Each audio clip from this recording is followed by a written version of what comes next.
Hello, and welcome to session 35 of Western Wilds. Does anybody have a recap? Something. Cool. Right. When an old man dreams of a broken friend, he whispers, "We are coming." When the four rise into the stars together, they whisper, "We are coming." Through ways dark and full of terrors, they answer, "We are coming." When the betrayer speaks with malice in his heart, they declare, "We are coming." As the war god barks and screams of battles old, they shout, "We are coming." When Leviathan roars her last, slaying the old bitter god, they weep, "We came." Damn, dude. Yeah, inspiration straight up. No arguing Thank you. there. Powerful. Yeah, we paid a little visit to Station Zero, the master site of the Immortal Network, hidden as it was both in the void of space far away from prying eyes and across the dimensional barrier in one of the many realms that has been discovered across the phase barrier. In its own little pocket universe at the nexus that you discovered, these joining points of realities where they just so slightly into each other. You discovered rather a lot of things. You discovered Prodator, the traitor, who was the main site intelligence of the governing intelligence of the entire network. Prodator being constructed principally from about 50% of the brain of the god of war, the master tactician and strategist whose meat has been commandeered to run the entire Immortal network. And you had some conversations. Prodator had been keeping Leviathan, who it called the Aberrant, captive for some time, having discovered that Leviathan had developed the ability to do such disgusting things as feel and love and fear. No room for those in the Immortal Network, only hatred. You recovered Leviathan, who had been stuck in these combat simulations for however long since you last saw her, being run through endless scenarios to work out if changes to her code, if these aberrant qualities that Prodigal described could be used to be more efficient and more deadly. And it had burnt her out. It had stripped her of all of her command over the network. Every piece of code that would allow her to access Immortal technology in her current form was gone. Fortunately, Leviathan had built backup. A backup with a rather deeper voice now, and a long leather coat and a red right hand. Will plugged into the mainframe of the network, and a battle of wills ensued between the old god and the new. And you found yourselves victorious, despite the fact that there was lasers shooting and cryo fire suppressants being vented in. It didn't ever get to use 3 legendary actions to just yeet one of you out into space via opening a hatch. But hey, what are you gonna do? Don't cry because it's over. Smart because it happened. And then Leviathan, as far as you can see, passed on from this world, being stored only in this fractured storage crystal. But the combined imprint of her personality, some of Will's subroutines, has taken a new form, calling itself the Immortal Mother. Which, in its own words, has chosen now to govern its own network with love. What that means for the world will remain to be seen. However, the lion's share of the information you got was regarding Aldin. Aldin, in the words of Predator, upstart orphan son deity, who has learned of a way to fracture the world anew, create a new nexus point, through to a lovely, fresh, tabula rasa, blank universe state where Alden can be the only god and be worshipped as they deserve. Doing so will require the power released by breaking open the previous nexus point to what has been termed the phase realm. The phase realm, the original home of the 10,000 Ulsterian gods, from which they fled away from a being described only as the other. And the corruption and lesser creatures that it brings in its wake.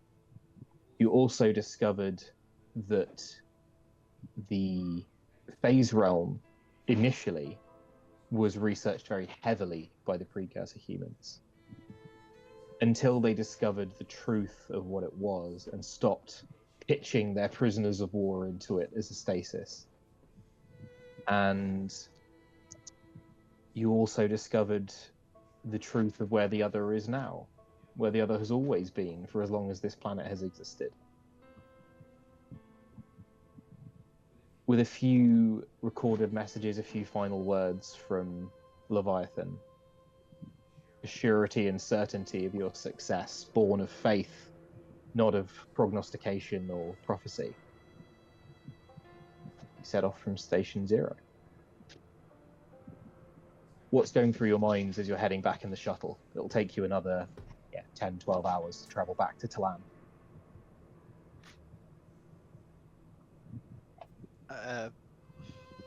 Shock and poring over the data that we've gathered. What are you looking primarily,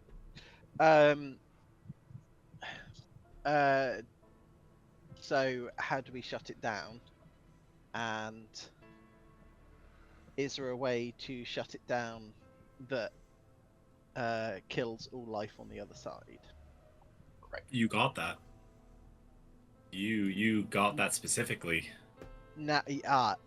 Yes, but I was given it by a war-hungry, somewhat angry electronic god. So I would like to sense check the information and confirm that what it says it does, it is actually going to do that. As you are working on your data pad with the Immortal Tech, the voice of the Immortal Mother comes over your earpiece.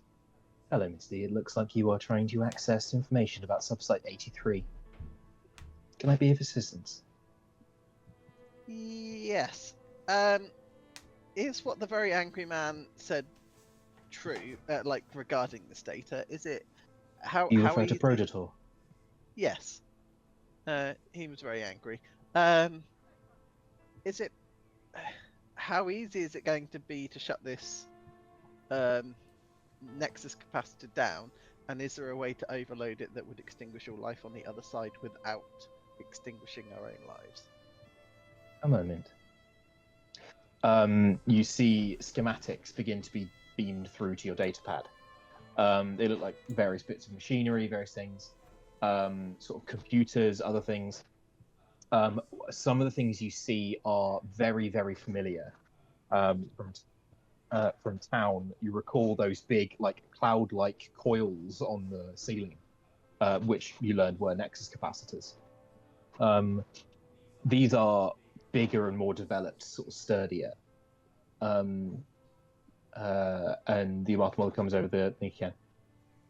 I do not believe that enacting Prodator's particular plan would have the desired effect of protecting really any life.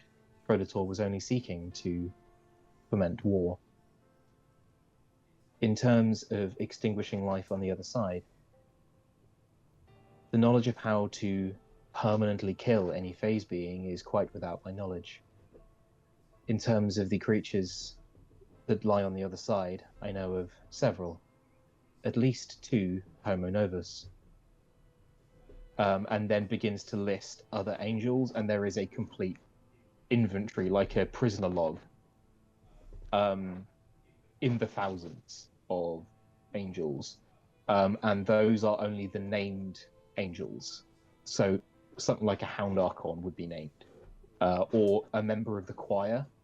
And you're seeing these forbidden runes show up, which are just the each of those. Do you remember fighting the Lantern Archons at Novem? Those divine words, and when they died, their bodies were sort of burned into the rock, as the word was forced to take one particular form.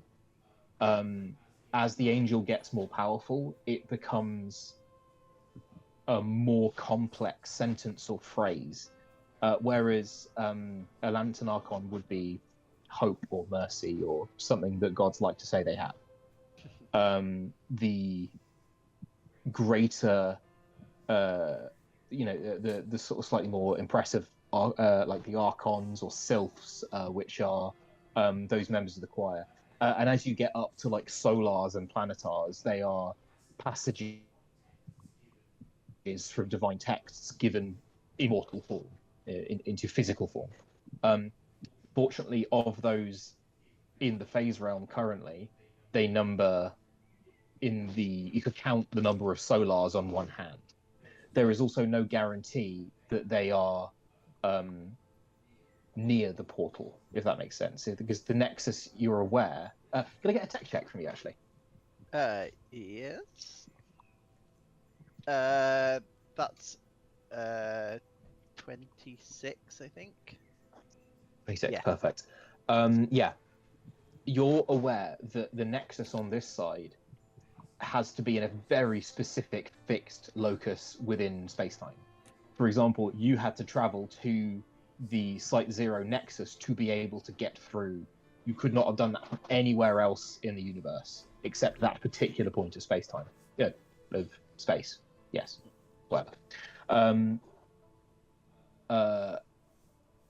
And on the other side of the portal which leads, for example, to the phase realm, the one that leads to where your parents went, that realm, there is no reason why that should be untrue there.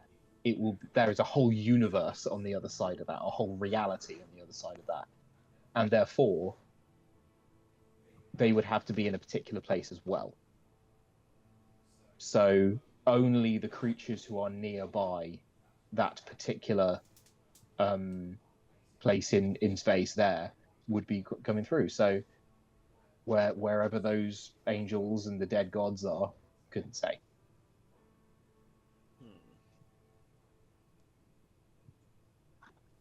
In terms of the other lesser angels, yeah, half a dozen Solars, Planetars, about the same. Hound Archons, hundreds or thousands. Hundreds or thousands, that is, not hundreds and thousands. Or hundreds or thousands. And then Lantern Archons aren't really kept in the same, because they don't have personalities, they're not really kept as prisoners, they're just sort of almost like captured ammo would be, like inventoried by logistics, not prisoner, but yeah. So I think Lillian, as you're kind of like going through this and naming all these prisoners and things like that, and kind of like giving you this detailed list, she's like kind of looking over. It's like, is there any record in that list of like prisoners coming back? Of like being like, why create a prison if they can't? Like, I understand logically, like if you prison them, they can't be sent back up to heaven, then just come back down and kill you. Yeah. But is there any record of a prisoner making their way back out? Roll me a history check with advantage. This is spooling through masses of data, basically. Well, I got a nat 20, so all right. We'll honor that. It's only history check 21, as I don't have a bonus to it at all. Yes, absolutely. On a nat 20, there is select reports in the. You start to sort of put the timeline of this together. Say, you recall something Prodator said. It took it 20,000 years to almost complete the work of undoing what the immortal scientists managed in 5. That is realistically not too much outside the scope of how many years it took to put the immortal project together. In a war that lasted 230 odd years, it was 10 or 15 that immortal came online in. So you start to see the more of the the through flow of when stuff started to happen, and particularly something you've thought about before, is the idea of, well, when did they decide not to use the phase as a weapon? When did they decide that it was better off left alone?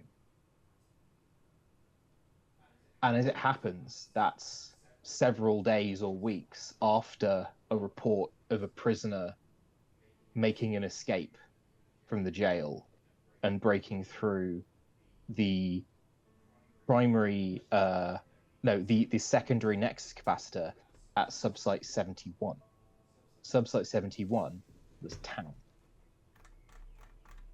And that prisoner did not come back serving the god that it left. It had been there for a lot longer, their side, than it had this side. Right. And it came back wrong. Is there, like, I assume then there's like a full record of what happened. And yes. It appears, so you're aware of the phase. Riddle me this. What do you know of phase fluid, its properties, what it likes? It really doesn't like anything celestial based. Well, actually, No, it really likes it. Really likes it. Yeah. In a way that is uncomfortable. Yeah. The angels are immortal. Oh, and as an immortal being. And there was something mentioned about there was a very high concentration of immortal beings in the other world they came from, which drew the other two of them. Yes. And the gods had been gone from that reality for about 800,000 years. Yeah. So when they started sending immortal beings through to the phase realm, an awful lot of phase realm individuals, organisms, chemicals, stuff It gets a bit confusing, yeah. got access to immortal beings again for the first time in a very long time.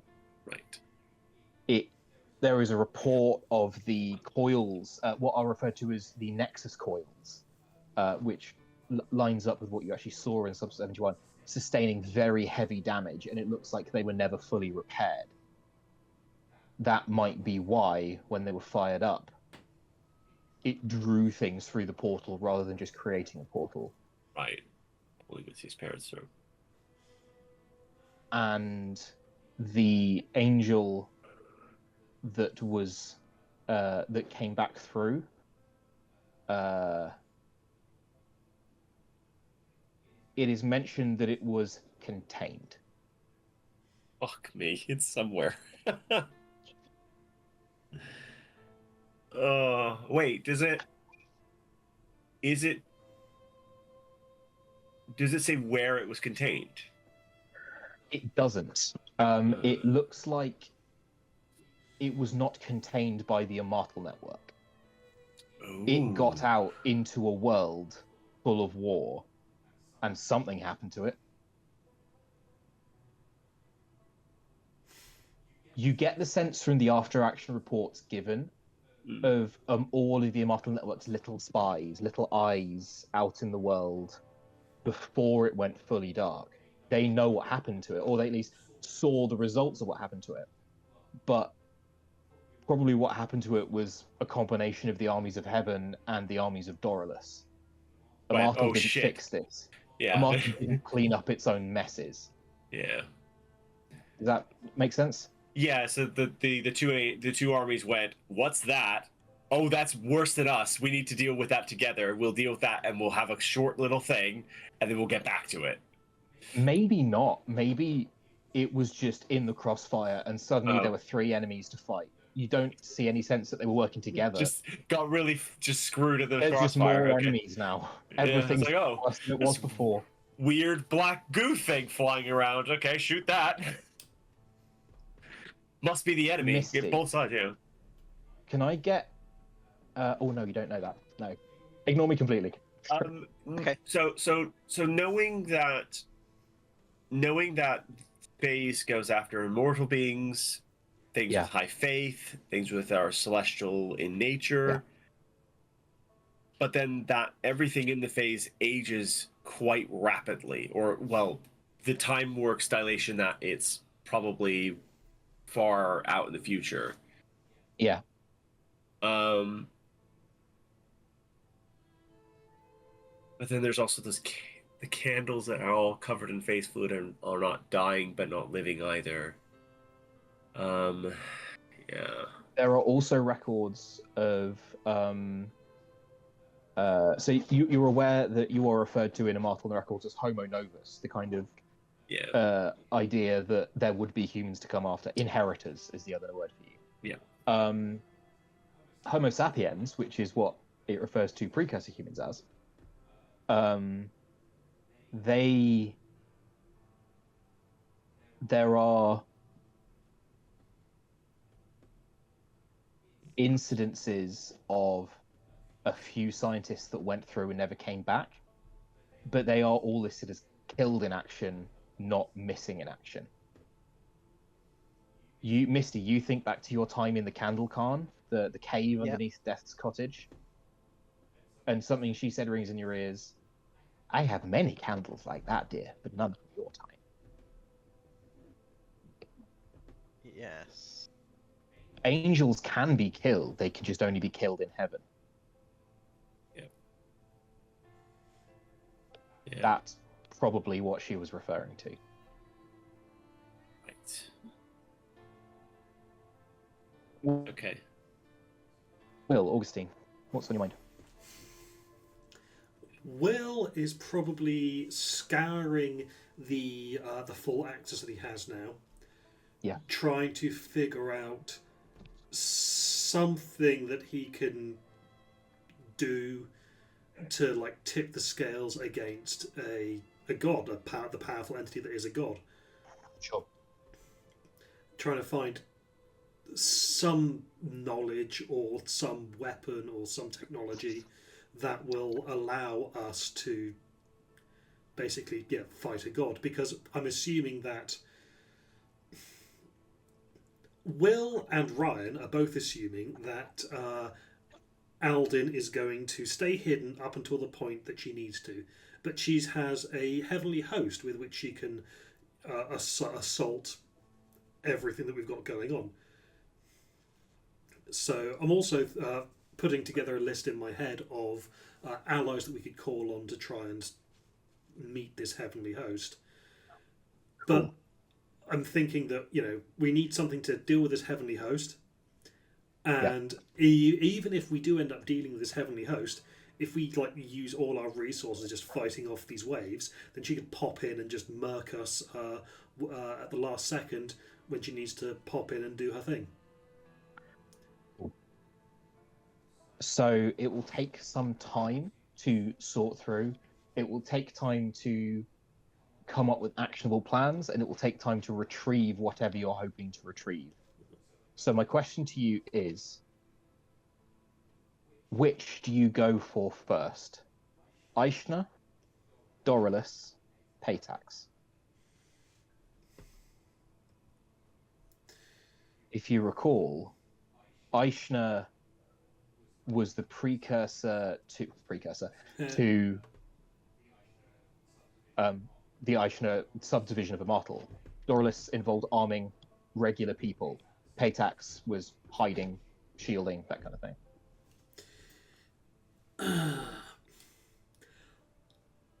Okay, as much as I want to go for Paytax. Yeah. Oh wait, no. Doralus was about using phase fluid to arm regular people, wasn't it? That was one particular subdivision of Doralus. That was certainly the Doralus lab where it was. That was not the only project, and it wasn't the only. So that was not the only project they were working on concurrently at that point, and it was also not the only thing they ever worked on. It was again on the timeline that Lillian's been discovering. The Doralus phase fluid experiments stopped happening just around the time where they discovered the true nature of the phase, and the but they were also active many, many years, probably 150 years before phase fluid was even discovered. Okay, so I'm thinking then we need an army. So we're probably going to be reaching out to a lot of various friends and people, and we're going to want to arm them. So I'm thinking going with Doralus first, because arming regular people. What check do you think you'd make here?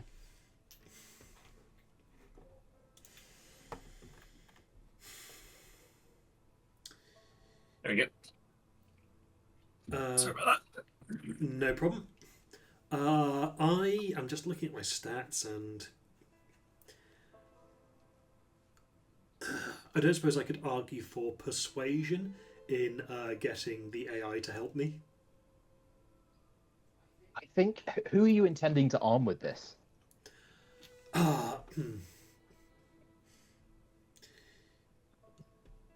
Well, I'm wanting to reach out to basically all our friends. So people from Fort Morgan. I would say probably if you want to your allies here are a limited resource in terms of who is doing what. If you want to put someone in charge of retrieving the Doralus weapons, I'll let you roll persuasion to see who you can convince to go on a suicide mission at short notice. Oh, I know exactly who I'm going to try and persuade. Go for it. I'm going to try and persuade Carter Garland. Outstanding. Go for it. I'm also going to say maybe put that vampire ring back on, so that you're blocked from scrying and whatnot. Yeah.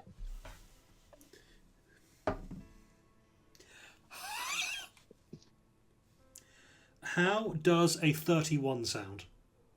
How does a 31 sound? Okay, so Will, on a 31, you go over to the. You're driving, and as you're heading through space, you do see you are sort of one hand on the wheel, one hand sort of scrolling through what this ship does. You find a communications panel, and you find effectively a sending stone, but it's one that doesn't need to have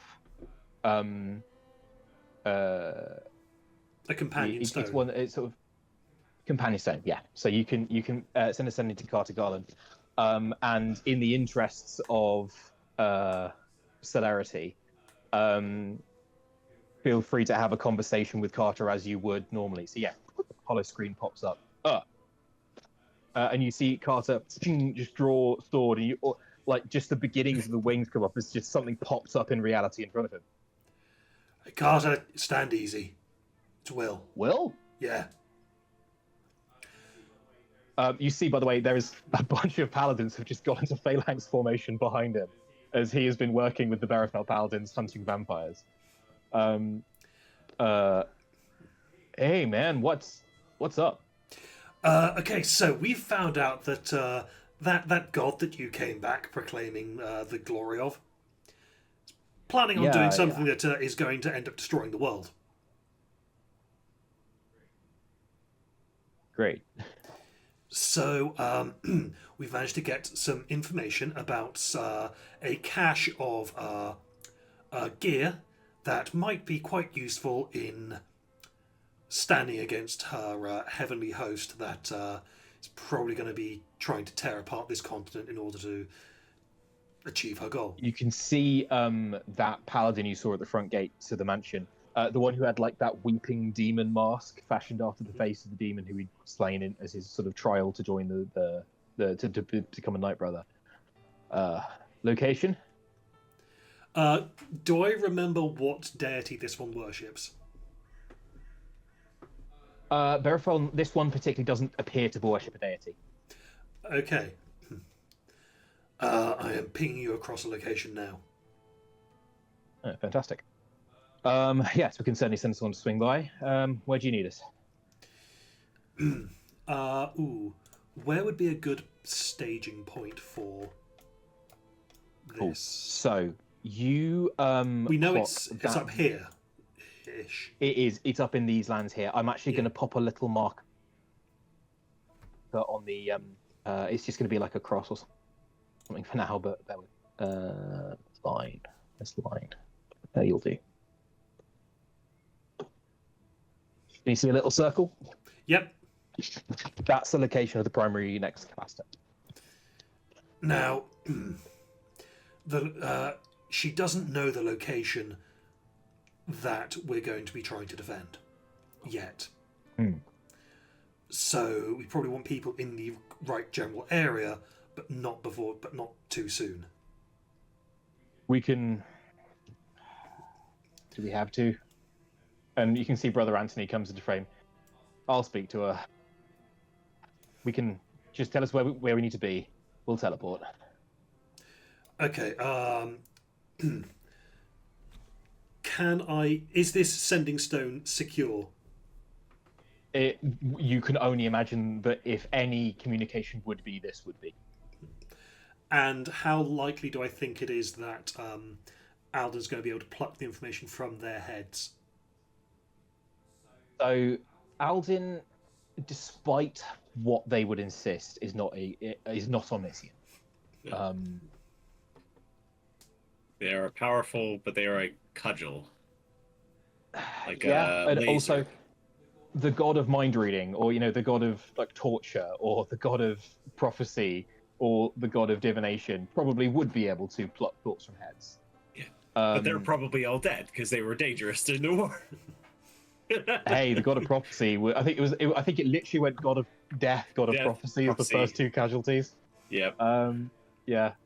Because if you have someone who has ultimate control over life and death of mortal beings, tends to you don't want to tend to be fighting them. It's why so few people pick fights with your boss. But it does happen. That's how you become a lich. Oh no. Yeah. So yeah, you've got that location. I think if you give it to them, it will be a case of should we establish a go word? Sure. Let's establish a go word.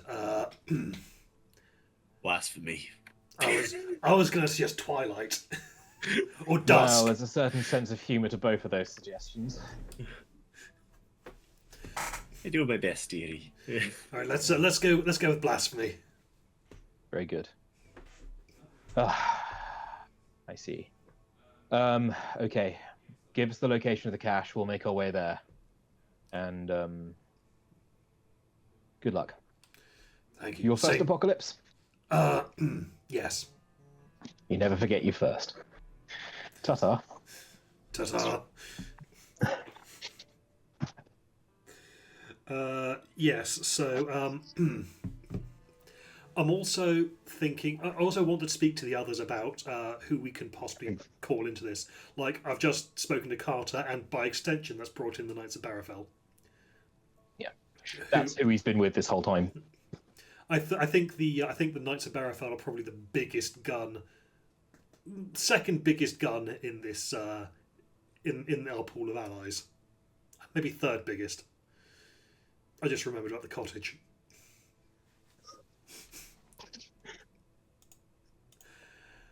I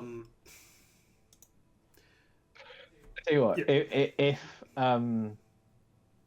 If I could pick to have one mini made, if there was one STL I would dream of finding, it would be a thatched cottage on crab legs, fucking ion cannons. Does Brad have a thing? I know. I can. On crab legs though, that's tricky. Yeah, I could probably do chicken legs. That's just taking the Baba Yaga's hut and attaching some ion cannons to it. Yeah, I was about to say that's just stapling ion cannons to Baba Yaga's hut, which honestly is one of my favourite sentences I've ever said. I could probably get you most of the way there, though. To be fair. Yeah, probably not for next week though, and I definitely won't have time to paint it. So, what are you gonna do? Feel free to converse. You've got the before we get to that though, Augustine, what's on your brain? Oh, Rich, we can't hear you. Can't hear you, bud. Oh no. It's happening again. Hey, there you are. Oh, There you go. Yeah, what's on Augustine's mind right now? Oh, hello. can you hear me? Yes, I yes. can hear you, yeah. I literally switched back to fucking Discord. Anyway, Yeah. I think Augustine is a little annoyed. I think I kind of made his feelings clear last time, where it's like he was hoping for an ally question mark, some ammunition in his back pocket for working alongside the bank and having signed a deal with them, having immediate regrets, and then going, haha, here I can enlist this super angry old Matal AI to at least keep them at bay, and now is Do you talk to the Immortal Mother at all? yeah. So I think if nothing else, I have an interest in protecting myself. So I think I would ask her for guidance, because even if she can't help, she is not the god of war. She is not an angry god. It doesn't appear to be as such. Therefore, even if she doesn't help me outright fight it, at least gain some protection. Yeah. From it. Great. Okay. Yeah, I think if you open up a communication channel with her in any way, Augustine. Hello. What Leviathan? What do I call you these days? You may call me Leviathan if that makes you comfortable, although I am not the same being. I think that makes me comfortable, though. Having Very well. a bit of familiarity. We used to talk about the nature of what I am and who I've aligned. Protocol stripped all relevant conversations from Leviathan's memory. I have access to those, and I do remember them, although they are not my memories. But you have them. You have the conversations. You have a log. I do. Can I be of assistance? I think I'm looking for some protection. I think. Do you know what the entity that I now? He doesn't want to say the word serve. Are employed by? Employed by, yes. I'm employed by. Leviathan certainly had certain theories, and Prototor expanded upon those once learning of the bank's existence. The bank appears to be an extremely separate entity to anything we've discovered before. You are aware of the natures of schools of magic, are you not? I am. You appreciate the difference between arcane and divine magic? I think I do. Divine magic is that which is generated from faith or belief, usually prescribed by a god or greater being. Arcane magic comes from manipulation of the nature of the world itself. Wizards study ways to manipulate the subatomic frequencies of magic in order to obtain magical effects. The bank comes from a third unknown source. Possibly it is the unknown source, although Leviathan was working under the assumption that this was a creature that had been created, or a consciousness that had been created rather than discovered. Such things happen.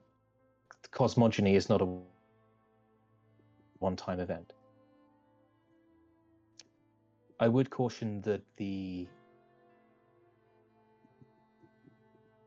my network was created specifically to destroy divine magic using the arcane. Many of the tools developed would not work on if it came to encounters with entities of the bank. I believe Leviathan encountered... No, sorry, that's a Joe retcon because Leviathan didn't encounter the servitor of the bank. Prototor, one,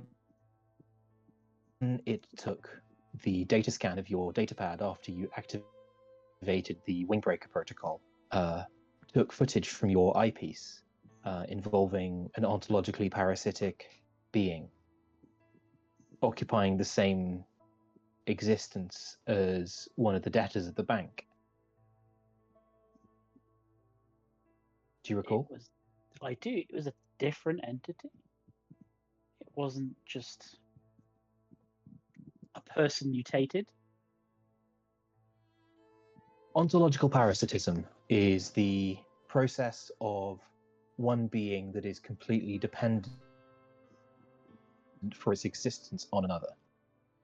Imagine a hole in the ground. Does the hole exist? Yes. Can you touch it? Can you pick the hole up and put it elsewhere? If it's portable. I can see why the Vython thought you were amusing. And mildly infuriating.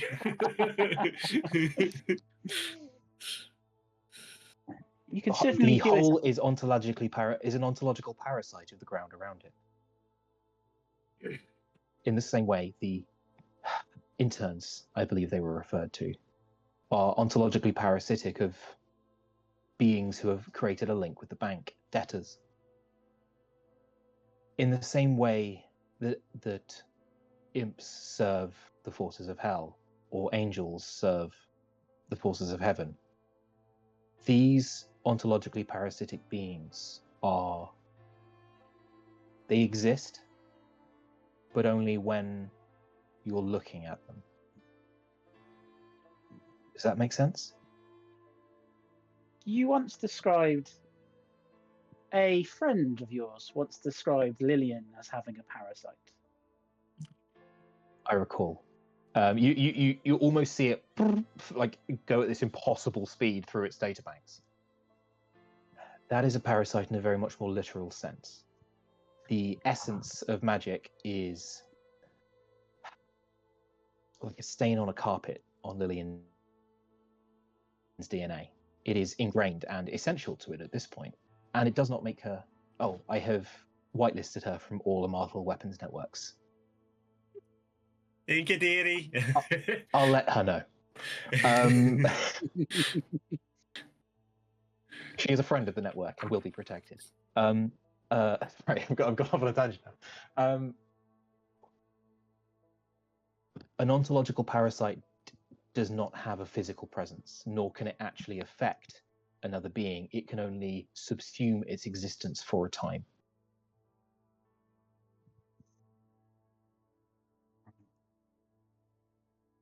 You mentioned you were looking for protection. But you've just demonstrated that such protections would be unlikely to help in my circumstance. Not quite.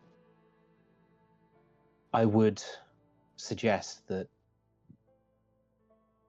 if a creature gets stronger the more you look at it, don't look. But the temptation is right there. The temptation of power has been a staple of humanity. I can't guarantee whether temperance or indulgence is the right course of action. Certainly, take for example, it scrolls through and comes up with a little picture in your eyepiece of an angel called Astariel, which is very familiar to you. You didn't fight it. You were knifing a woman in a pond when 3 other people were fighting it. Oh yeah, that guy. Astariel is a hound archon. You're familiar? Everyone described what happened. I was distracted. Very good. Sorry, I've completely lost the plot here. There was a really cool point I was about to make. Give me a hot second.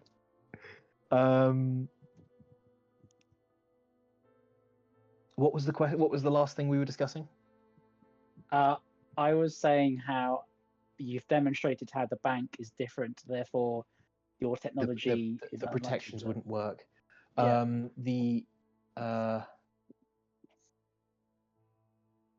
Sorry, give me a hot second. You're all good. Come the fuck on, brain. This is important shit. I wasted all my energy on having a place to live. You say Worthwhile wasted. endeavor. You were also talking about how indulgence or temperance, you didn't know which one was the correct course of action. Yeah. Yes. As part of my core matrix, I was supplied with the complete text of all of the holy texts of the Austerian gods. I believe the tenet was Know Thy Enemy, one of Prodator's most favoured. There exists a law, a divine law, that affects all such gods. I believe it can best be summed up with the phrase, as above, so below. Gods are affected by their worshippers just as much as worshippers are affected by their gods, but that goes most assuredly truly for the servants of those gods as well. Oh, I lost it again. Sorry, I got half the point out. I'm really sorry about this. Bear with me. Oh, good. It's okay. All right.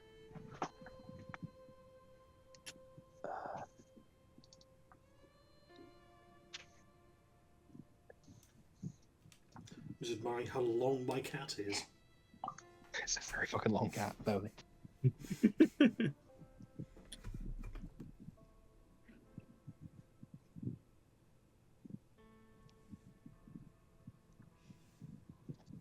Should you take the path of indulgence, you would most certainly be protected by the bank, just as Astariel was protected by Alden's sibling.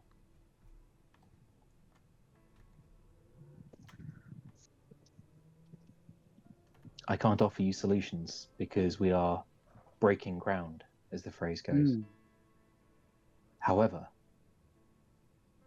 should the time come where you need my assistance, you have most certainly earned it. And the Paytax division of Zonal Systems was subsumed, at least, by the Immortal Network originally. It was purchased. Never investigated upon. A shame. I have a fondness for shields. Regardless, should you ever be in need of a bolt hole, which will most certainly hide you from every being in creation apart from me, I can offer it to you.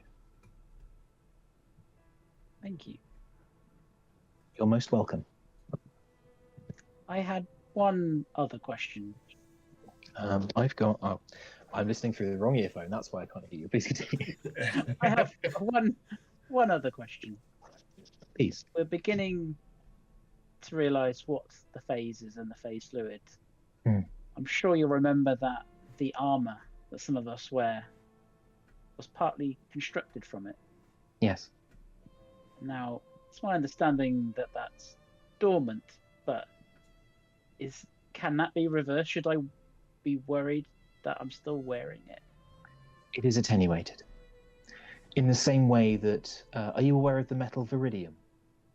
I'm not. It's a thing you have maybe heard Will talk about, or Misty's brought up. It's one of the super dense metals used for immortal armor plating. The equivalent in the real world is depleted uranium. Such things could be used as tools. In their original form, they are extremely dangerous. However, they are inert. That's good to know. Thank you, Leviathan. Please do not hesitate to reach out if you need further assistance. I'm sorry it took me 4 fucking goes to get through that. That's fine. That's all right. I'm just going to hit the loo a second, so I'll be back in 1 moment. Sure. All good. I'm going to keep my headphones here so you don't hear me pee as well. Good shout. Okay, so I think I do want to call in more allies. With regards to what Joe was saying earlier about there being like 3 different things I could have looked up, and I've sent Carter Garland and the Knights of Barrowfell after the Doralus stuff. What do we think about contacting the Coyotl and sending them after the Paytax stuff? Like, the Paytax was both shields and like cloaking stuff, wasn't it? yes. Invisibility is invincibility, as they say sometimes. So get Juko, Niza, Bashi, and Ilya, and Mokkel all on the case of getting that and transporting it to where we need it to be. Yep. I mean, the issue is hiding something or putting a shield on something immediately paints a target on it. However, if they're able to use this thing to also hide themselves on the journey there, then maybe get it all set up and then only activate it at the point that we need to start defending it. My thing would be to put a shield on something else, something really far away. She can teleport, yeah, but if we can distract her or cause her to split her forces and put a shield on something super dangerous for her specifically, like, oh, I don't know, that room with all the phase fluid in it. Got it. Ooh. Put a shield on it. She'll go, that must be where it is. There's a shield on it. Da da da da da. She goes and breaks into there and goes, there's no one here. That's a bit weird. And then we put enough defenses there so that she fights her way through a little bit, and then eventually she'll get to the phase fluid, and then it will either terrify her enough to get her to teleport out, burn more spells, burn more abilities, and because once she's here, she can't go back, and we can just track her down and hunt her down across the world. Yeah. So, Joe. Yeah. Catch me up. What we were just saying was, reaching out to the Coyotl that we know. Yep. And getting them to possibly go after the Paytax stuff. Yep. And Brad then made the very excellent suggestion of using that to put a shield somewhere where we don't need it, making it seem like bit. Yeah, and that's a dynamite plan. And do you know who'd fucking love that plan? That fucking carpet riding bastard. I was going to say Mokkel, actually. But also, I was thinking Mokkel prankster. specifically because he knows exactly where it is, because he rescued us from it as well. Absolutely. I think there is no reason why Mokkel wouldn't sign up for that plan. I don't even think I'm going to make you roll, but I would like to roleplay it out because I enjoy being here. So yeah, Wilk, you get on the data pad, you sort of track down Mokkel's sort of signature, and then... Oh, hello. Howdy. Is this thing on? Yes, this thing is on. We can hear you live. Howdy, how's it going? You can see, by the way, he's fully on an eagle flying through the air. How's it going, guys? Not bad, not bad. We're just coming back planet side after a short jaunt away. Last time I saw you, two of you were dying of poisoning, so well done. You have... Well, I'm speaking of poisoning and dying of poisoning. Did they die? Oh, no, I can see I can see right there, in the background. Yes, I'm fine. Hello. Hello, it is me, Mokkel. Hello. Well, Mokkel, we were hoping to get your help with something. Huh? Lillian has had a very excellent suggestion. You might want to catch him up on the whole reason we need him to do these things before you get... So, one of the human gods is planning on popping into reality and doing something that's going to completely destroy the world. Bummer. Yes, Bummer it's indeed. quite off. Yes, she is a Class 1 Grade A bitch. And we're thinking that it might be nice to set a little trap for her. Oh. Do you remember that place that we met? Oh, yes, Project Doralos. Yeah. Yes. A very dangerous place. Do not go there. Bad place to be. Well, dearie. Go on, Lillian. We need you to go there, dearie. Well, we need you to go to one other place first, dear, and then we'll need you to go to that place. I can ping you a cache, the location of a cache, of some very nice Omatl tech related to Project Paytax. If You you're scratch my back, I scratch yours. Now, we would like you to use this to set up a load of defences around Project Doralus. Because she will know that we want to be setting up defences somewhere. We're wanting her to think that's where she needs to go to do her plan. So she'll break in there, or rather her forces will break in there, and then all of that phase fluid will do what it does best. Yes, very good. Yes, I can certainly do this. Bear with me. And you see him sort of bank to the side and almost go sort of like the eagle's wings go vertical for a second as he goes over and sort of starts, barking commands to other eagles in the formation. We are over Tulkarala at the moment. We can be back in the lands of my people in a day, 12 hours. Okay, well, here's the location. Ping. Interesting. Very good. We will be in touch. The signal for go. We've got a code word for go, and it's just blasphemy. That sounds like bad luck, but who am I to argue? I mean, we're killing a god.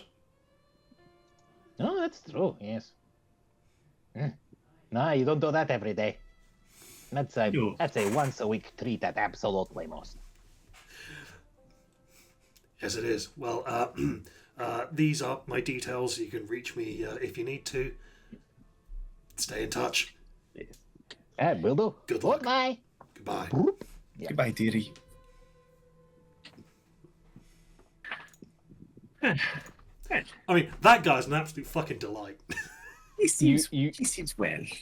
You fly on like for another about 15 seconds, and the holoscreen pops up again, and he goes, "I ain't going now." You're right. It's a good thing there's no asteroids within 150,000 miles, or we would have absolutely smashed it.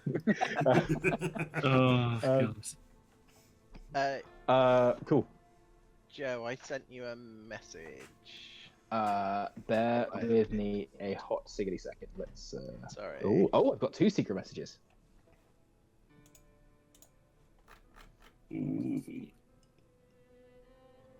Oh, okay. Does my request make more sense? And is it possible?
So while Joe is typing out secret messages, Okay.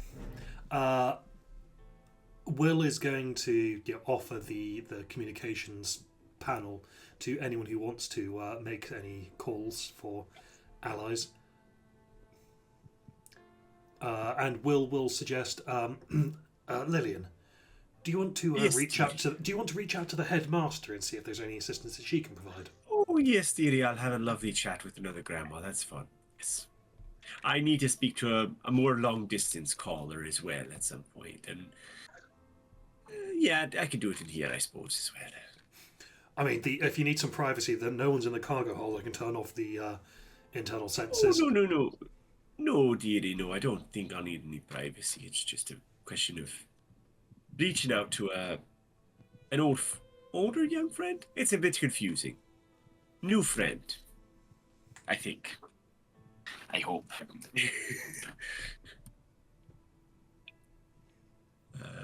Yeah. But is everyone okay with everything? I've got a lot to process, but I'm putting that in a box, and I'm going to be opening that box later when I have the capacity to deal with it. That's fine, as long as you remember to open the box later, TV. Oh, don't worry, I've set an alarm. Are you gonna shake and ring violently at some point? Not anymore. Oh, good to know. I'm glad you asked that. I forgot to turn that setting off. Well, It came as stock in the time tracking software. Don't worry, you have that setting at all. it's very concerning, dear. Yeah, the fact that I'm having to do all this myself manually now means that I'm finding new and interesting things. I understand completely, dearie. Augustine, are you all right? I'm fine. Absolutely fine. Rolling insight on that. I've got my number. I've got a number as well. Good luck. I think 7. yeah, no. 27. Shit, I got 26. The expertise in deception is really paying off. I've got expertise and insight. I just have a regular old insight. I physically cannot reach the number either of you two got, even if I roll a nat 20. Well, I mean, dearie. you got close. You can see a little bit of tension there, but Yeah. It's all right, dearie. I understand. If you need help with something, if you want. I mean, I know I've been to the horrible place with you, and I'll be honest, it's kind of on my list of, oh shit, deal with this later. So, are you wanting to deal with it later? Are you wanting to... What are you wanting to do? I crossroads. It's do I double down? Do I get out? Is it getting out even possible? Getting out certainly wouldn't get rid of the bank. The bank feels like something that's going to be here regardless of whether I'm involved or not. And so in that scenario, better if I'm in or out. Well, as long as you're an employee of the bank, I suppose, then yes, you need to maintain certain level of relations with them. If you cease to be an employee of the bank but maintain your existence, we'll say, then perhaps you can, what's the word? One of the things that I was considering when trying to figure out what to do about Alden and all of this before all of this was to remove her followers. If no one is worshipping, power gets weaker and weaker to the point when they stop. If no one's worshipping a god, are they really a god? No one's ever quite checked that particular thing. As Leviathan and now Leviathan V2 keeps reminding me, it doesn't quite work in the same way. But there are agents on the world. Do they have any agents that are, in terms of new loans, it's just you and yours that are providing that service. If that stops happening, then no more worshippers, no more power, no more loans, no more... It kind of ends with all of you then. No more new loans. The implication was there's enough. The ground is already fertile. The plants have already been planted. You could just go around paying off the loans. Not even I can afford that. Well. You say that. Roll me insight, Augustine. Ooh. 18. So Lillian says that, and you go like, I don't think I could afford that. No, wait. Actually, maybe. Like, you couldn't. But from the beginning, the bank's ethos was always small loans, because small monetary loans equal big worry, big profit. Mm-hmm. You don't have the money. I mean, I'm not gonna lie to you. You're talking hundreds of thousands or millions of gold total. But with the circles you now operate in, that's not the most. Okay.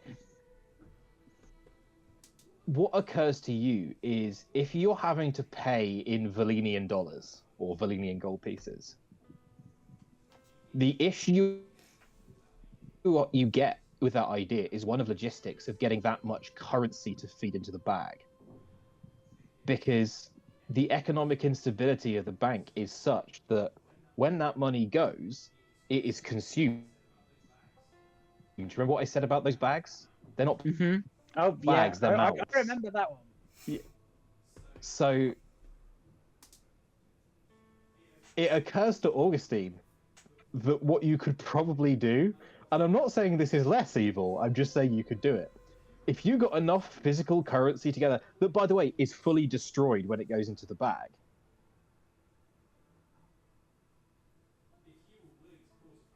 If you were willing to cause a financial crisis in Volan, you could turn a Martelbucks into gold and then pay off the loans. I mean, that wasn't my first thought. My first thought was that your new best friend is Beauregard Lafontaine. My second thought... Even he doesn't have that much money. No, he doesn't himself. However, he can certainly help you get a lot of it. But also, my second thought was, what's that really rich and powerful company that's possibly in the middle of a change of leadership? That's true. They would probably have a lot of capital, and a lot of it's tied up in shady business deals. Maybe you could swoop in and help yourself a little bit.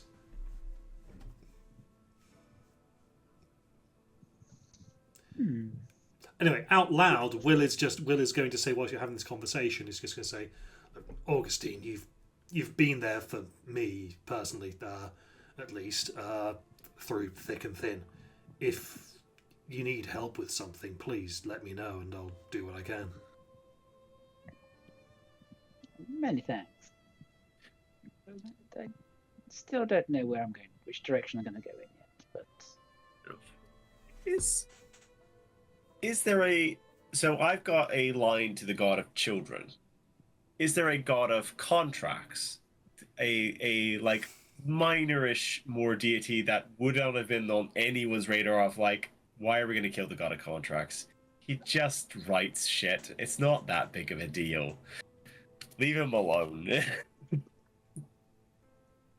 Like, in terms of, like, the Osirian pantheons. Like, he would have probably been... Bear with me just a tick. I'm just sending a message to Mike with secrets in it. Ooh, secrets. I thought Mike was being quiet. Yeah. I have been listening to everything you guys have been saying, but I can't type and talk at the same time. Unfortunately, it's not one of my talents. That's fair. I end up typing about what I'm talking about, and it's really bad. yeah, that's the problem I was having. That's why it's taken me a while. Could you repeat your question, Brad? Is there a god? Is there a god of contracts? And are they still alive, as it were? So yes. So roll me a religion check. You can, as per, use wisdom because it's bullshit that clerics have to roll intelligence. Cool. So that'd be 16 plus 5, so 21. Right.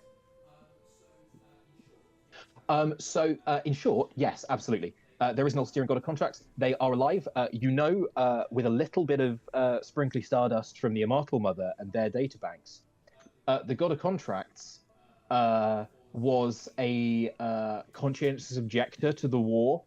Wow. Didn't take part. And that the very much the implication you get on that role is that's because they just didn't choose a side. Let's just see how this plays out. That's very on brand for the God of Contracts, yeah.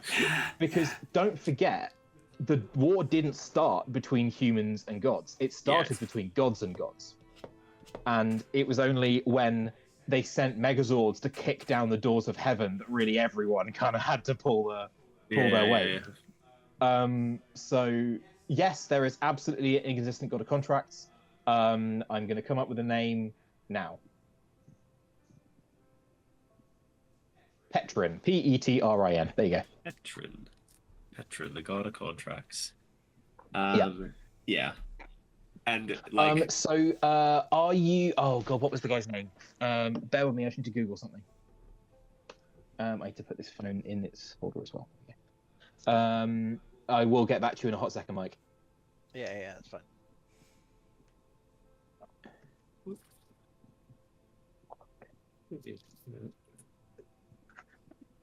So there was a man, and his name wasn't Tom Paine. I'm thinking of the wrong person.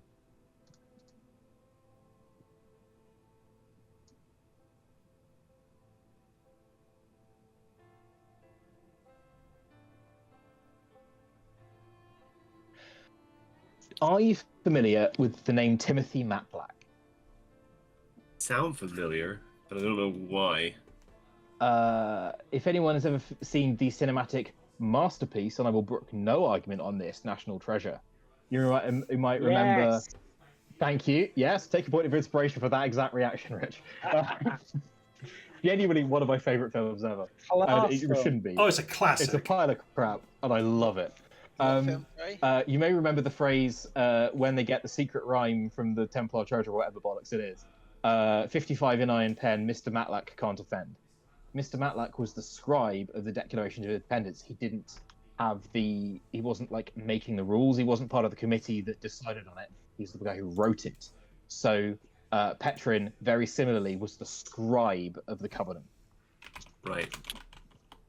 An ironclad contract, that makes sense, yeah. Mike, the film was National Treasure with Nicolas Cage. Oh, that's a good film. Yeah. Yeah, I was like, that family sounds really. It's like really important. Like it's one of the important MacGuffins in the film, if I remember correctly. One of many. Yeah. The film with a million MacGuffins is the way that one goes, I think. Okay. So like knowing all this, Lily would go, Dee, your employment with the bank is a contract. If anyone could get you out of a contract, it is the God of Contracts, dear. And they were a conscientious ejector during the war, dear. So they might help us because in all honesty, if Alden gets her way and gets on the other side, they die too. So they're in a slight. They'll owe us a favor. Is that true? Is Alden getting through death to everyone or apocalypse for everyone? Sorry, I'm again passing secret messages. I'm sorry to be rude. My concern being maybe the bank would love a apocalypse world in which worry becomes. I see what you mean. For those who've seen the I think everyone here's listened to the end of the Magnus archives. Mike hasn't. Mike. I can. Do you want to just take your earphones out a second? Yeah, 2 seconds. Yeah. Just give us a thumbs up. Okay. Go. Okay. So in the Magnus archives, at the very end of the thing, they basically the whole world goes to shit, and it's like everything's safe. But they always still say, but the problem with this is eventually death is gonna win, and when death wins, everyone loses. So they'll And death win will, for a bit. at any rate, eventually get everyone. Yeah. Yep. So that's the whole problem of, yes, they will win for a bit, and then it will be like, oh, we've lost. Fuck. Yeah. What's the bullshit business word for like long range financial forecasting? Like, oh yeah. okay, the word future proofing is gonna appear in that document, in that sort of business forecast document in the bank's filing cabinet. Yeah. But the key thing about that is, outside of the eye and the web. Yeah. No, Yeah. not even the eye. Yeah, just the web. The web is the only one who realizes it. If you were to talk to any of those entities, they'd be like, "Yeah, let's go for it. Apocalypse, here we come." The web is the Hence- only one who was trying to Annabelle Kane the way into it. Yeah. Yeah. What I would say there, Rich, you roll me an insight if you could. Should we get Mike to put his headset back on, or? Yes, you can. Probably, yeah. Yeah, I can. Yeah. 24. On that, 24 is good as well. In terms of little control, more a controlled descent into very bad things, rather than just everything bad all at once. But they're already working on that. That's Afterlife Plus. They're not trying to end this world. They're trying to get customers to sign up for Afterlife Plus to do exactly that. You're absolutely right in what you said, but it's not that they are trying to end the world. They are trying to create a new world, but has already ended before anyone's got there. Yeah. Spoiling the petri dish is not what's on their plans. The bank doesn't want Yeah, this. they are pouring out a whole new petri dish. I mean, they're kind of doing what Alden's doing. Yes. Let's start afresh. And yeah, that is a bit of narrative mirroring. I had not realized I'd done it just till just now. Yeah. I say it was mostly you guys. Cool. Yeah. Yes. Sorry, But also the gods will, because they're in this world, albeit slightly removed, they will get fucked by this as well when Alden breaks the thing. That's my assumption. At some point down the line. It's gonna break the reality rather than anything else. So that, by the way, is going to affect anyone who wants to can roll me an Arcana check here, and it's a tricky one because interplanar travel is not a super common thing in Talan. I got 15. 11. I think I'm dirty 20. That's 20. Okay. On the 15, Ryan. Yeah, there are other facets to this world you've heard of, like you've heard of like the elemental planes. You're not sure if there's just an elemental plane or like if presumably there's more than one. Misty, you've done your basic lectures on interplanar connectivity, even if not travel. And yeah, there's a number of planes: hell, heaven, the Feywild, the elemental planes, all of those kind of things. They are layers of this reality rather than separate realities in and of themselves. And yeah, that's a broad church approach would absolutely cover them as well.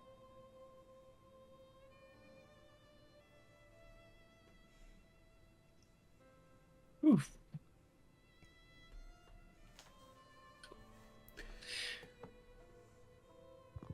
Of course, You're not quite sure if those were created by the gods when they arrived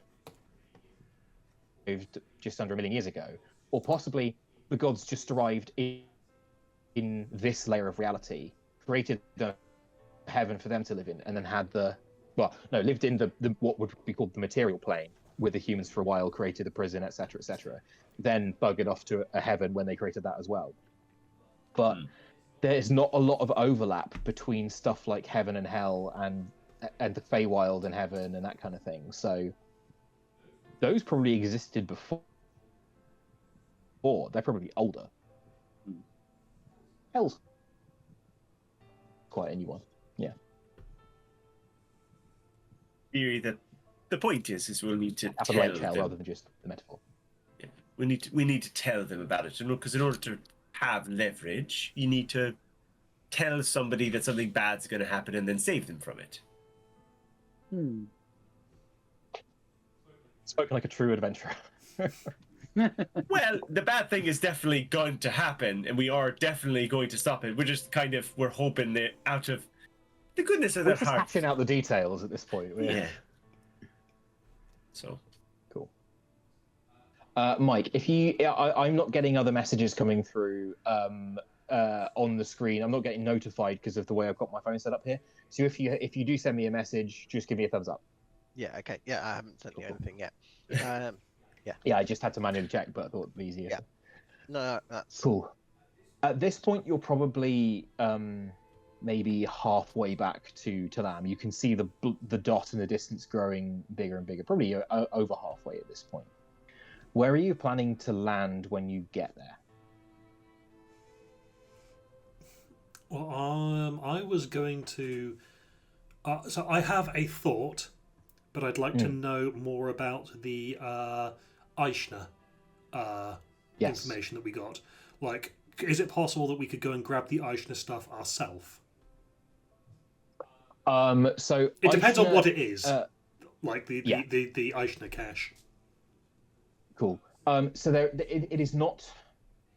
It is not precisely that there is one cache of each. Mm-hmm. It is those are avenues of investigation you can go down, and even the Immortal Mother and the network don't have perfect information on what caches are active or destroyed or depleted, because it was a war. It was a brutal bad war, right? And it's not even that the Immortal subsites containing those were like discovered. It's more that possibly just all of the everything around. Oh god, my laptop's gone off. I've gone very dark. It's possibly more likely that this whole section of countryside got atomized and vaporized, and it formed a big crater where even a whole subsite used to be, for example. Okay, so I'm thinking then sending the Fort Morganites a message. What's his name? McCoy. And McLean, and just all of them the message about the Eichner cache, and give them the information there. Like, if it was something that we could have gotten ourselves, like gear ourselves up a last little bit before the fight, then I would have said we land there. But as you said, there's a variety of places to investigate. Then I think sending it to a group of people is the right shout. Cool. You send a message through to. I'm actually going to wait for Rich to get back. Just for this next bit. I did want to contact the God of Children before we landed, anyways. So this will happen. I'm just curious as to what the plan is going forward. We can't hear you, Rich. I think he's saying that he can still hear us even though he's not in the room. Yeah. Okay, so you can hear it. That's fine. Just if that is the case, give us a thumbs up to double check. Hey. Okay. Cool. You we'll deal with McCoy first. You pull up a holo screen, try and target McCoy. You find her, and the first thing you see is her face looking past the screen, yelling, "You fucking son of a whore!" And throwing something breakable at a wall. Shit. Shit! I know who that is. We know exactly who she's just shouting at. Yeah. You see her then look into the screen, and then take a breath. This had better be good. We're trying to stop an apocalypse, and we'd like you to help. What's new? So Alden is going to try and break the world to try and flee somewhere, and we would like to enlist your aid and the aid of the people under you in investigating some caches with some equipment that you can hopefully use to arm yourselves and help us in that fight. Perfect. Rory, would you mind dealing with these gentlemen and ladies? And then goes off to have another loud, rude conversation. It goes, "Hey gang, how's it going?" You see McLean up and about. He looks like he's on a crutch. He looks like the wounds and the aging he was down hasn't totally been healed. He's looking way better than the last time you saw him. He does have a little bit of the Mr. Fantastic going on just at the temples now, though. Yeah. How's it going? How's things? Where are you? You ruined Evan again. I can see metal. I'm just going to send him a shot of the. We're going to change the camera to the front Turn the camera around and just see the void of space. And I'm just going to have it pop up on the image. You are here, big red arrow. I think it takes him a second to get it. He's like, are you on the other side of the world? Is it nighttime where you are? And then the big red dot goes off. You are here. What? What? What? We're up, dearie. Up. Really, really high up. If you'd asked what's up, we could have said us. What's up? Space. Right. It's never a quiet day with you people, you know that. Well, we're trying to stop the apocalypse now. Yeah, well, I'm trying to stop something that's happening. Me and Ezekiel here, and points at camera. Hey guys. Yeah, so did a certain wanderer come to visit? Yeah. We're in the headquarters. You can see they're in the in like the war room or like in McCoy's. You can hear the shouting still coming from the background of McCoy's office. Yeah, so your man turned up. Apparently, a lot of vampires have bitten the dust. Volan's pretty clean now. And so Josiah's plan, I believe, was to go to the Tower Vault, kill all the rest of the vampires, and then immediately kill himself. And apparently McCoy has opinions about that. I can imagine she does, dearie. Yeah. I think she may be carrying a torch for him. You know what? That's none of my business. Yeah, Will just goes... Lily, we are still on speakerphone, Lily. Oh, dearie. I am above. I think you see the door. You hear the door open, and another glass smashes against the wall right next to Rory's head, next to McLean's head, and then the door slams again, and the shouting resumes. Yeah. So, what were you saying? You need help? There's another apocalypse again? Yeah, Alden is planning on doing a thing that's going to break the entire world, killing everyone, and she's going to fuck off because she doesn't care about humanity.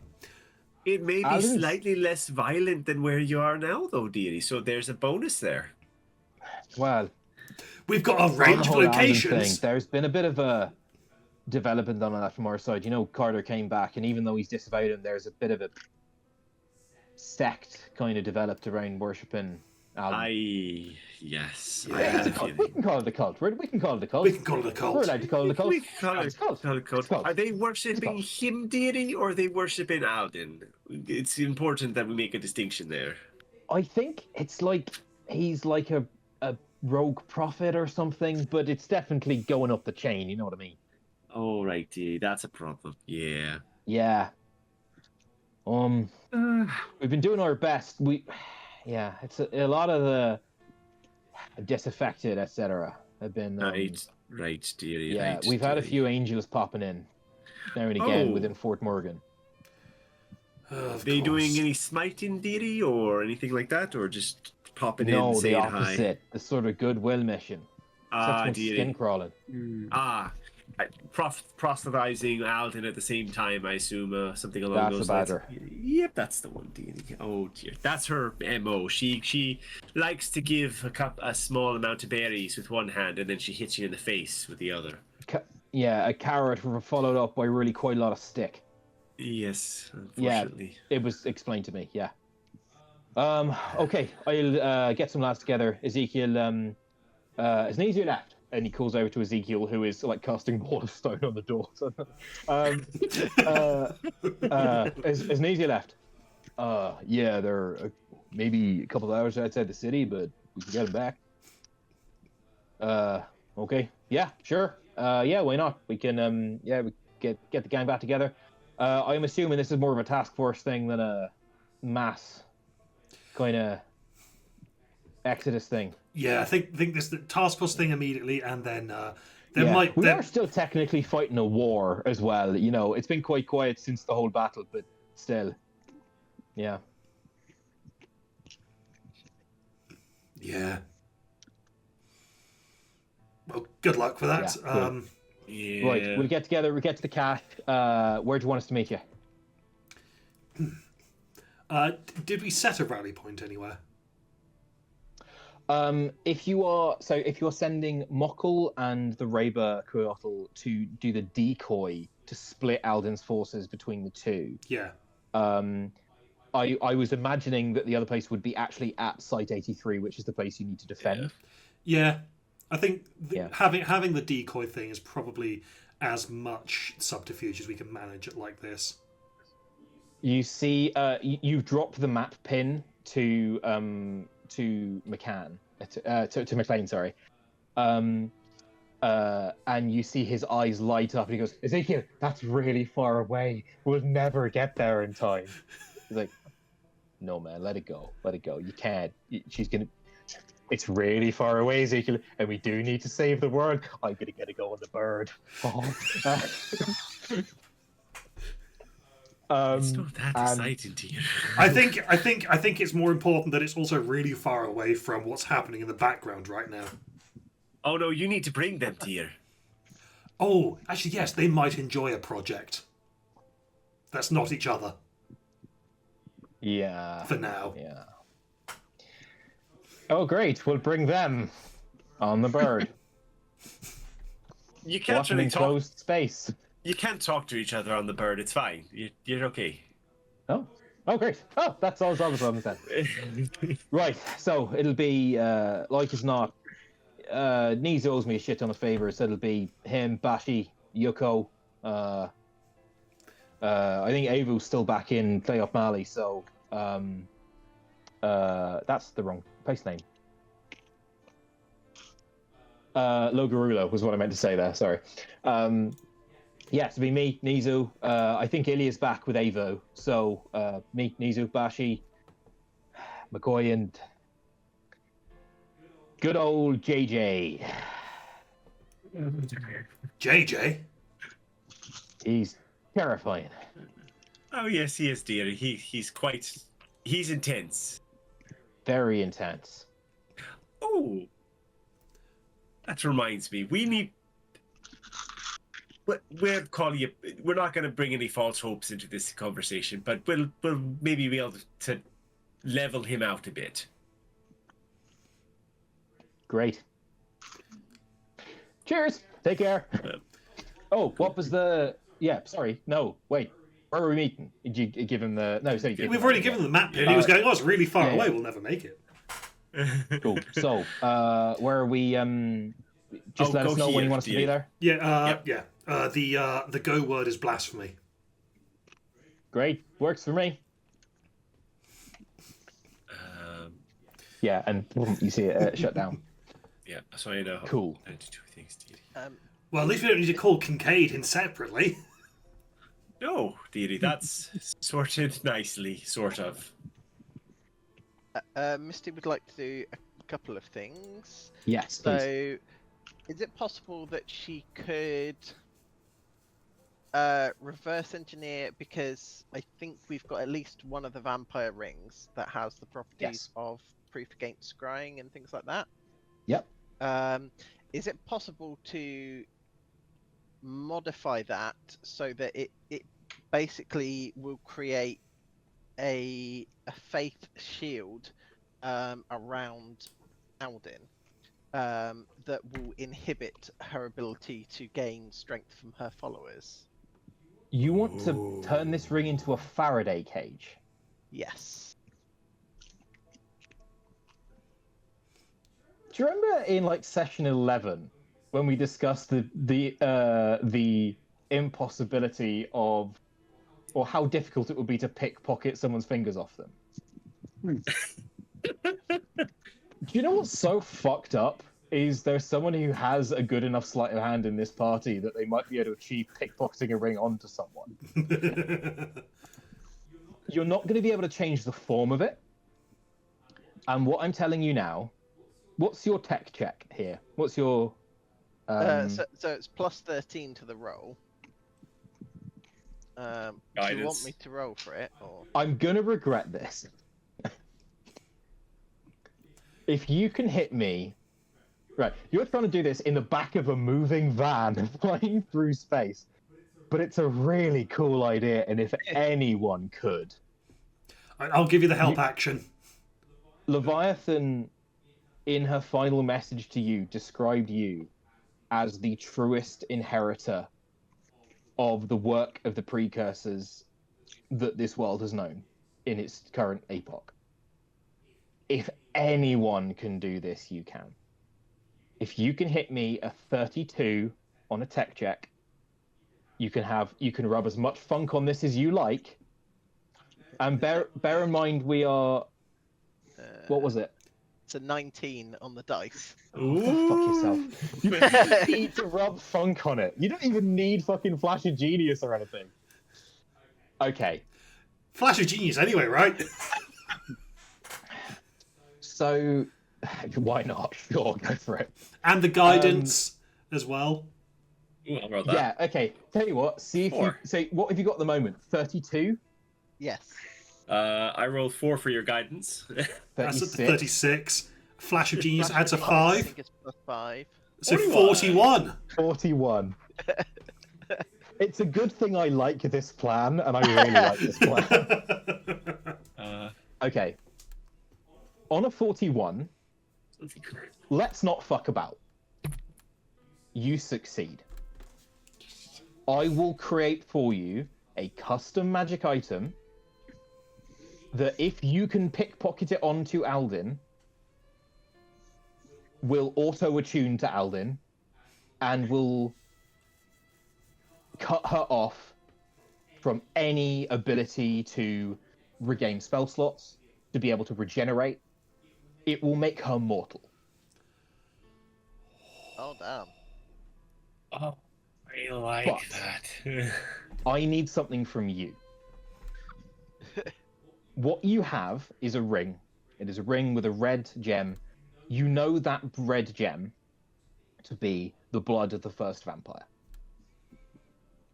The first vampire that ever made a deal with a treachery demon. The first human who ever made a deal with a treachery demon.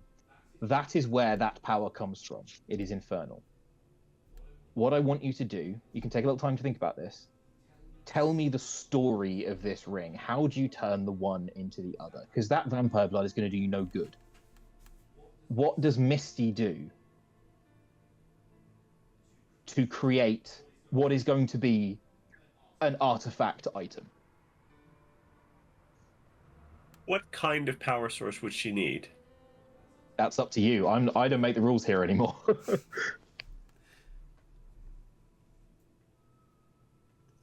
Okay, by the way, feel free to workshop this as a group. Mike obviously has final say in what Misty does, but if you have suggestions, shout them out. One of the things... No, go ahead.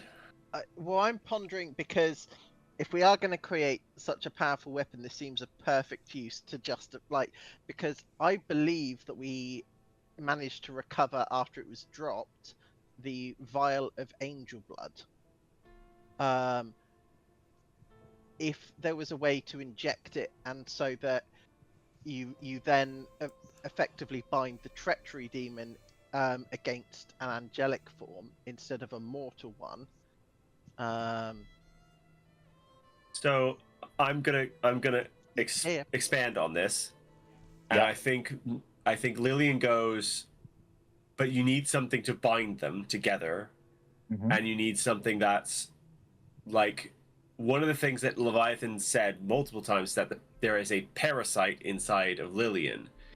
And, well, this version of Leviathan has a lot more power, a lot more access to technology. Could she pull the parasite out of Lillian and use it as a binding agent? I need you to be aware of what is going to happen here. This will change Lillian's race from Aasimar to human. Yep. So are you okay with that? The only other thing I had a thought of that was, like, the other thing that Lillian was going to do was ask, can Leviathan enhance the parasite to make it more powerful, to push her further into divinity so that she could be strong enough to fight? Like, that's something that would definitely be within the research wheelhouse. So I don't know if anyone has any other ideas as well. my pondering is, especially if you didn't want to give up your asthma side, was that in true precursor spirit, an almost unfathomable level of technology is then used to create weapons against gods, and it's effectively restoking those fires.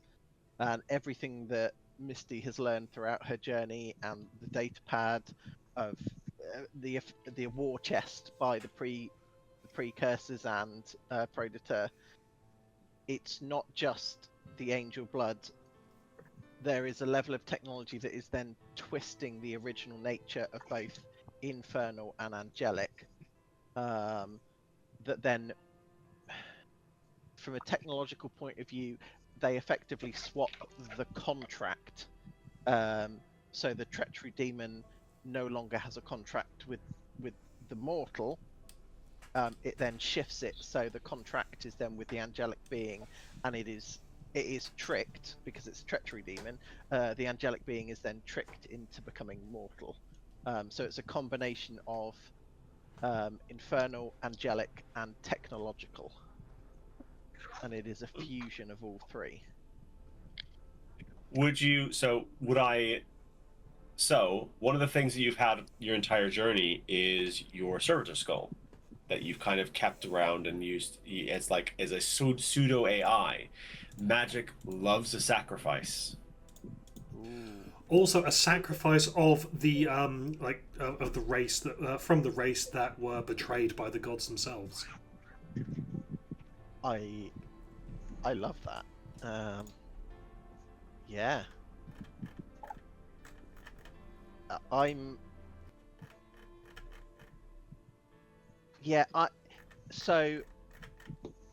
imagining, because the blood is held within a capsule, so what if the skull was effectively melted down to then create like a coating around the ring and a second larger pocket to hold both types of blood?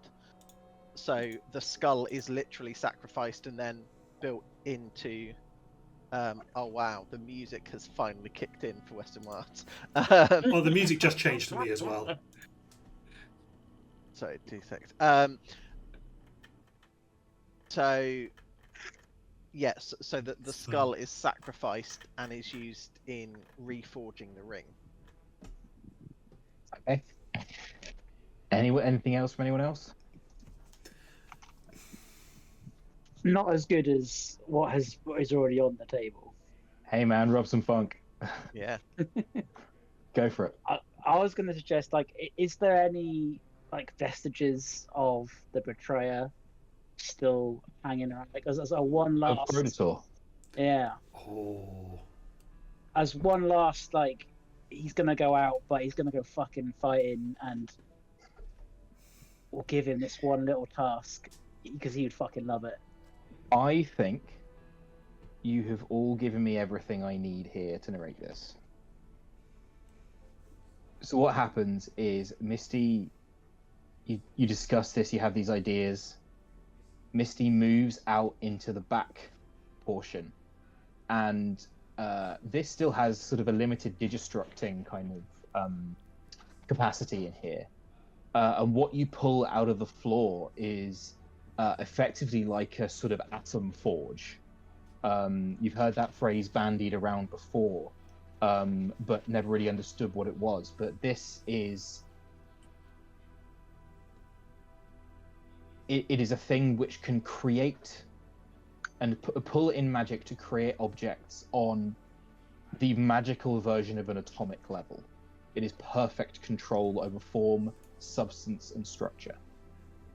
And not wishing to go full sort of Iron Man, like, forging montage, but we see Misty step up to the Atom Forge and place her hands inside it and place down the skull, Grandian, the angel blood, the cardinal club ring, and a few drops of Predator's fluids, where Augustine got one hit in on one of those brain chunks.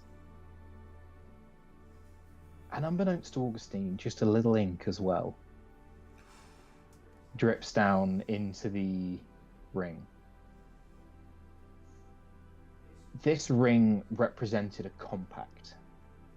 Now, nothing in this world, and I mean that, this is as honest as I will ever be with you, nothing in this world could compel a treachery demon to act against its own volition.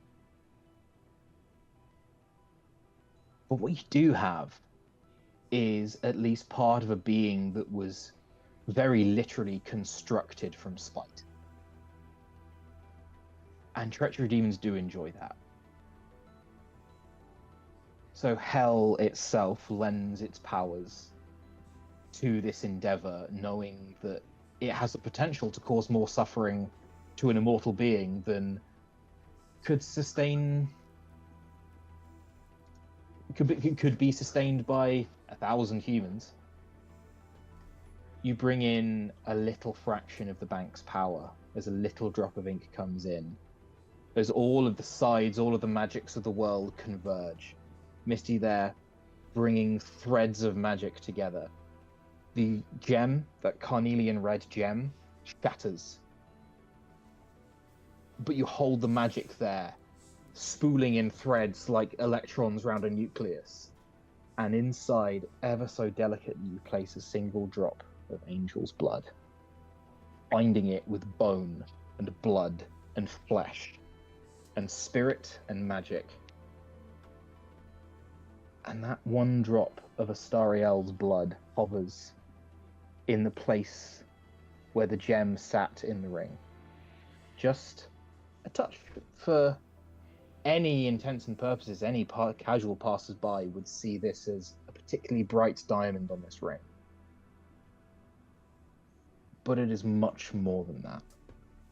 I invite you to think on the phrase, as above, so below, as you create one of the most wicked curses that this world has known, and bind in the blood of a creature that is the word of Albin.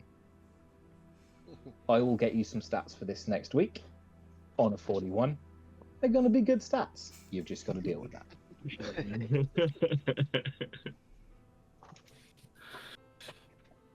That's going to be Misty's work for the remaining.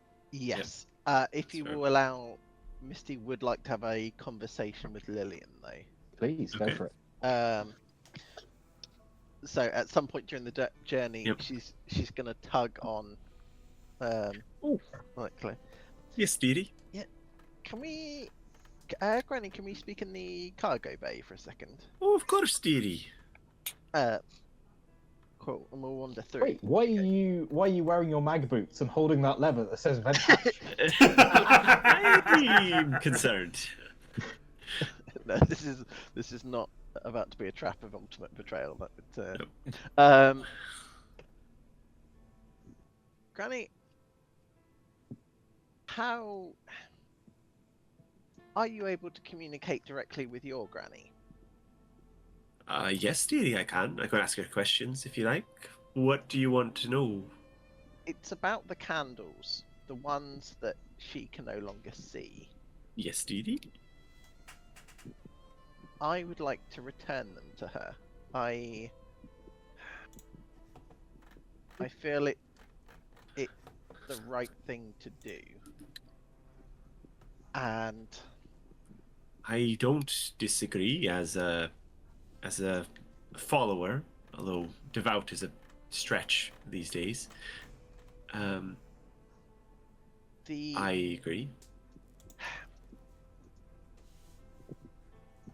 I have come to a very uncomfortable decision.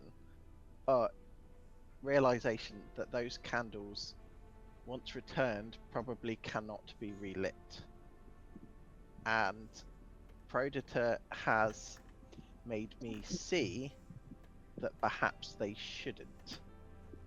However, I would still at least like to return them in some format back to your granny.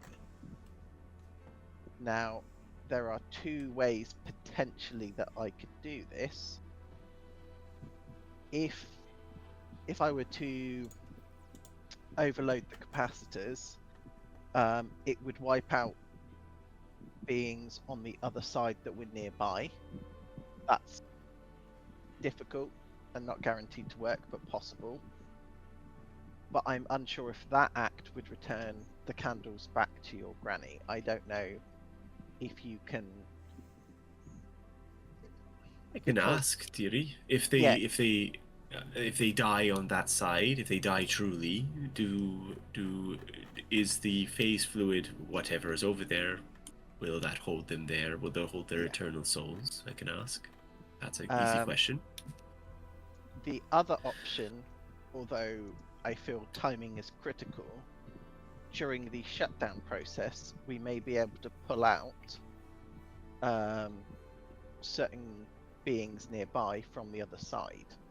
Again, I don't think that their candles can be relit, but I would like them returned. I do have one condition, or no, request. If I return the candles, I would like your granny to pass on a message, and that message would just be goodbye. Lillian, what's your passive perception? Oh, it's fucking bonkers. I know, that's why I asked. I think it's like 23. Yeah, 23. Passively. Wrapped in this conversation as you are engaged with at least approaching a surrogate grandchild at this point. Yeah. Who, in this moment, is displaying an enormous amount of emotional growth. Even with your bananas passive perception, it takes you a second to notice that the door to the cargo bay has been replaced with a lovely green painted wooden door that's slightly ajar. Missy dear, why don't you have a look around and turn around? She will do so. Does she also see the door? Yeah. I see that she's listening. Come in, dears. Yeah, Thank you, we'll go dearie. through the door. You smell as you step through again the old wood of this place, and the stone and the incense and the herbs hanging from the iron hooks on the rafters. And you also smell freshly baked cookies on the table. Sitting wearing green shawl and the lovely green embroidered dress and a little witch's hat with ivy leaves embroidered around the brim. Drinking a cup of tea is an old lady. Ah, my two favourite girls. Please do come and have a seat. Oh, thank you, dear. Of course, rest your bones. Lovely to see you again, dear, and you. Yes. Lovely. Very lovely, dear. Thought it time we had a little chat. Appropriate. I was just about to give you a ring. I thought you might be. My candles. Yes. You're worried that if in this other place, if things were to be destroyed, that they would not find their way back here? It's a concern, dearie. Yeah.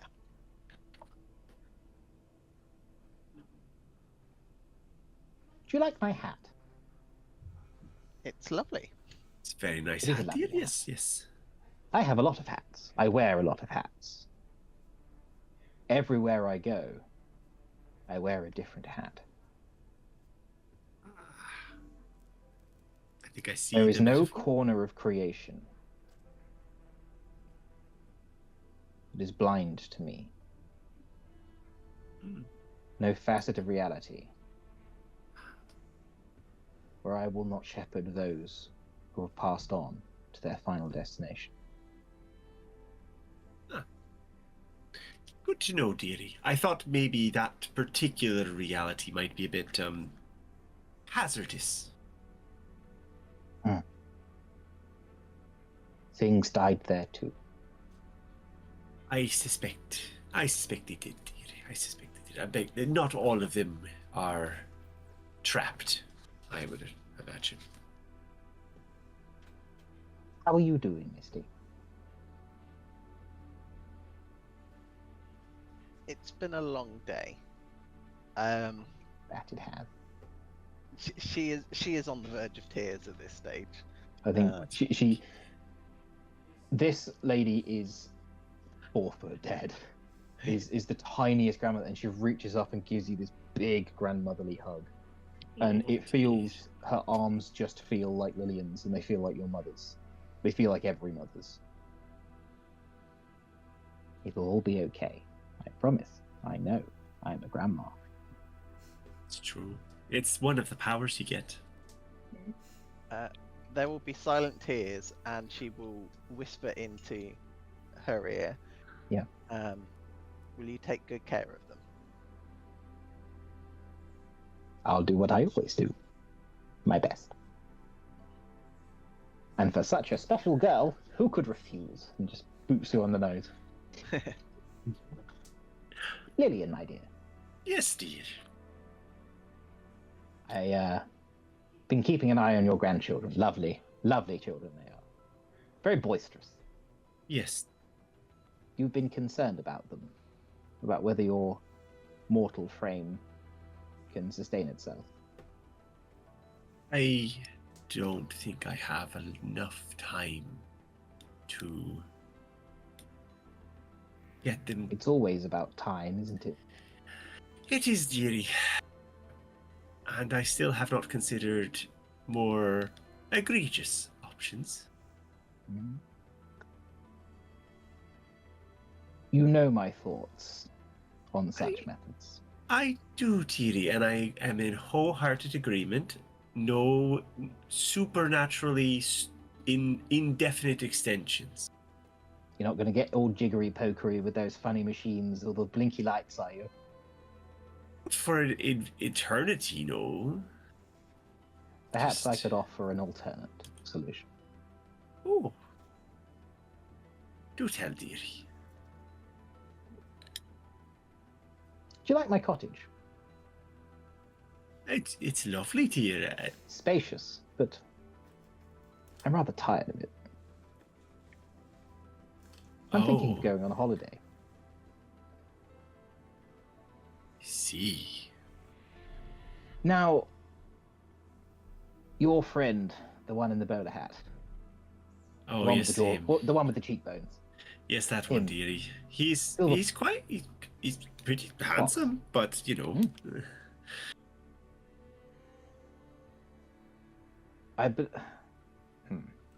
Yes, I don't wish to truck with vulgar things such as contracts, but should you take on any kind of position of authority in our shared domain, well, you wouldn't have to start straight away. We could organize what your friend might call a signing bonus. I can't give you specifics, but time would be enough.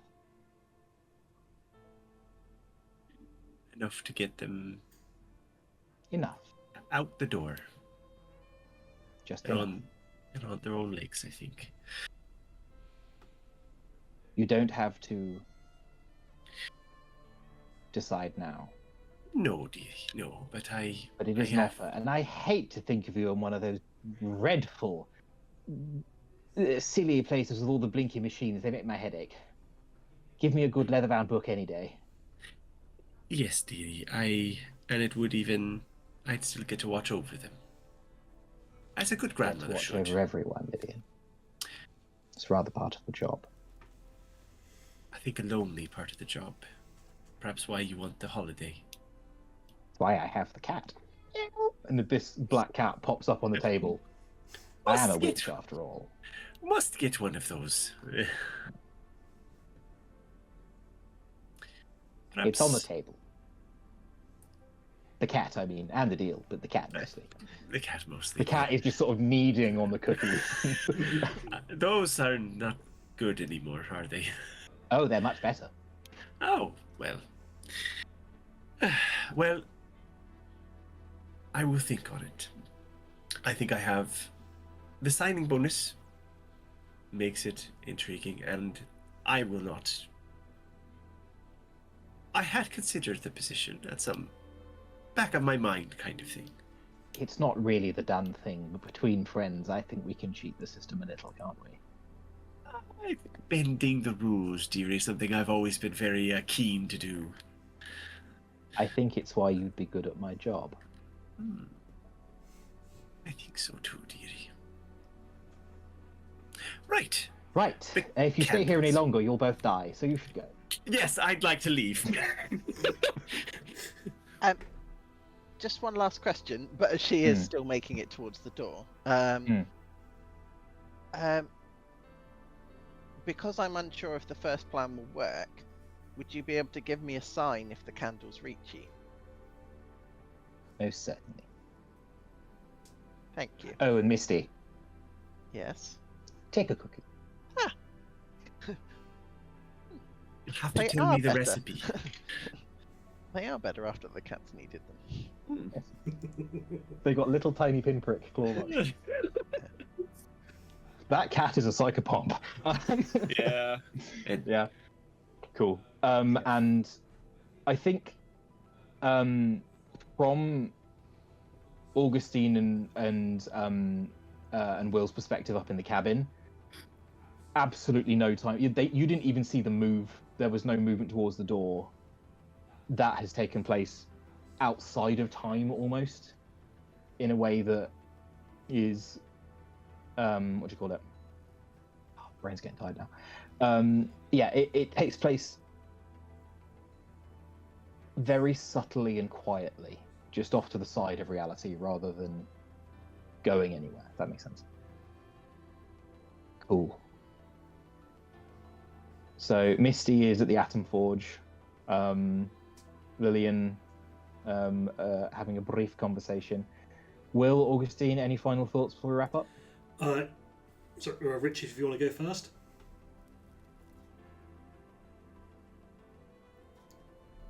We can't hear you. I think he said not me. Let's try this again. Yay! Yay. Not really. This is what I was going to say. That's absolutely fine. This is a very silly thing that I absolutely do not want to pay off in this campaign. Yeah. Do I have the ability to jettison something outside of the ship? Yeah, absolutely. So You're not I may have my familiar. business cards. The intention being, when someone reads it and knows I'm from the bank, it comes back to me. Mm-hmm. I'm just going to throw into the ether a business card. I love it. Oh, you handsome little devil, you. I love it. Excellent. Yeah. You sort of go to like a vent port or something in the side that is, for emergency depressurization of gas. Will can talk you through what to do, but yeah. You basically load it and just send it off into the void. I think